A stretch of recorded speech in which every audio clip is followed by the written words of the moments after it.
আমরা ভালোই ফল পেয়েছি, ওর বিয়েটা ঠিক হয়ে গেছে। এখন একটা কথা আপনাকে জিজ্ঞেস করি, এই বিয়েটা করে সূর্য সুখী হবে তো?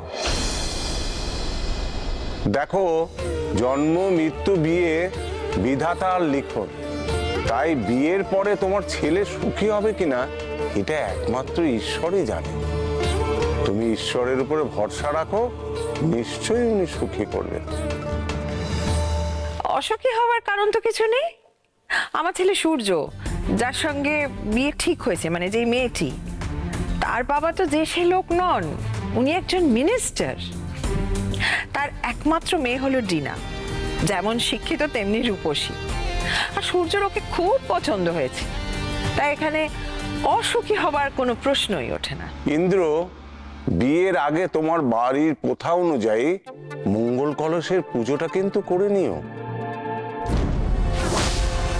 মঙ্গল কলসের পুজো? সেটা আবার কি?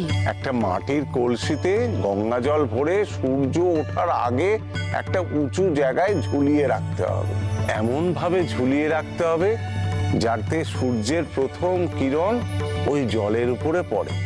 তবে জলটা কিন্তু গঙ্গা জল হতে হবে। তবে সূর্যের কিরণ পড়ার পর ওই জলটা কিন্তু খুব সাবধানে রেখে দিতে হবে। সূর্যর যেদিন গায়ে হলুদ হবে, সেই দিন গায়ে হলুদ হওয়ার পর ওই জল দিয়ে তাকে স্নান করাতে হবে। বুঝেছি বুঝেছি, মা গঙ্গার আশীর্বাদে সূর্যর ম্যারিড লাইফটা একেবারে ফাটাফাটি হবে। কিন্তু বিয়ের দিন তো আর বেশি দেরি নেই। আগামীকালই একটা শুভ দিন, মঙ্গল কলসের কাজটা কালই সেরে ফেলো না।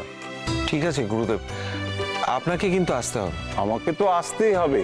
ওই মঙ্গল কলসের জলে সূর্যের কিরণ পড়ার পরে আমাকে পুজোয় বসতে হবে।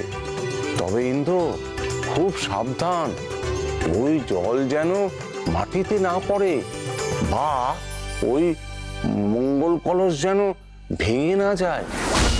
মঙ্গল কলস অটুট থাকলে সূর্যের দাম্পত্য জীবনও অটুট থাকবে। তা না হলেই সর্বনাশ।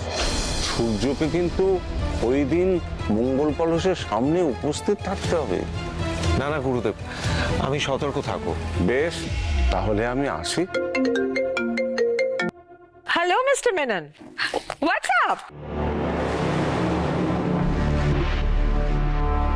ইন্দু, আমি তাহলে আসি।